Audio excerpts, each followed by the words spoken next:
also want to send some positive vibes and prayers out to Big E. Like, I only saw a clip of it briefly when I was in Nashville, but that he broke his neck. I heard something about that. Yeah. Yeah, that he fractured his C1 and 6 or something like that. Do you know how it happened?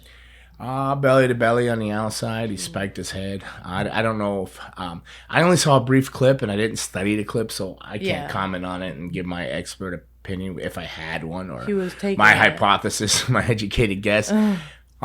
But I just briefly glanced at it and I don't know if the guy held on to him too long or Biggie panicked and looked up or something. I don't know what happened, but unfortunately it was over the head, belly to belly, on the floor. Giving? He kind of spiked his head, taking it. He was taking it. I mean, he's too big to be taking stuff like that out on the floor, but or anywhere. He just shouldn't have to take that anywhere. But unfortunately he broke his neck, and if they're just fractures and there was no spine thing, I'm guessing he could be back wrestling in 8 months with no surgery. That was the first time I broke my neck. I think it was just a fracture straight through.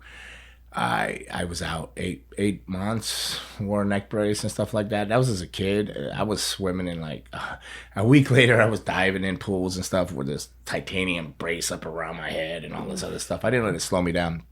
But the second time, I was wrestling in WWE, and there was so much damage in my neck from over the years of wrestling and everything else. They wanted to fuse everything, but I didn't. I remember I wrestled. I've told the story where I wrestled a week on the road where they went to TVs in Indianapolis, and they looked at me immediately and said, "Listen, you need to go to the hospital right now." Well, what I did is went to the airport, flew home, went to a hospital in Tampa.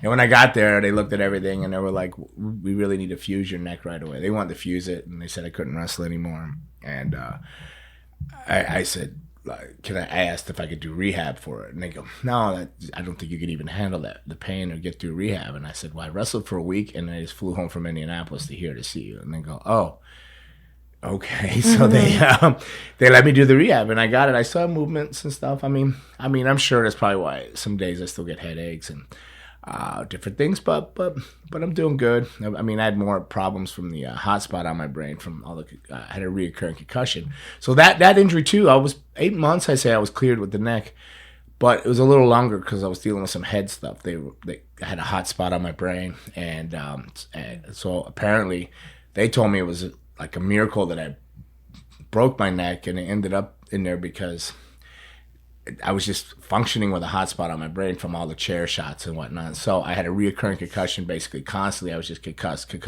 and I didn't know it. Like, I would go to walk through a doorway, and I'd walk, and one of my shoulders would always hit like whichever side of the door there was. There wasn't the door open to the joint side or the whatever side. I always like shoulder bump the doors going through this and that. And I remember Luna used to always say, "Are you taking those pills again?" I'm like, "I'm not taking any pills. What are you talking about?" And I wasn't.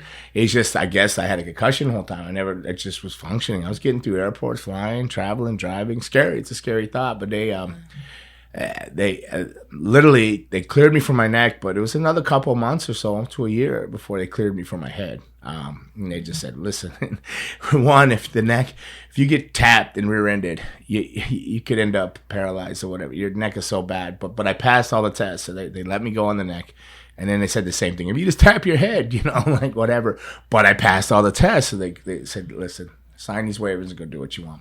And that was, I don't know, 20-something years ago or something. So I'm still here. Yeah, sometimes if you think about it, I guess. If you listen to what they have to say. But and fuse your neck, what exactly does that mean?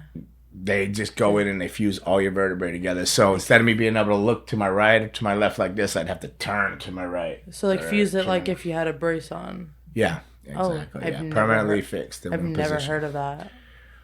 Well, hang around wrestling a little bit longer. You'll hear about it. There's a lot of them out there. I know. Just a lot of wrestlers have gone through that. But here you are. Yeah, here I am. And then I'm just sending Big E some positive vibes and prayers to him, too, to a speedy recovery and get back out there. So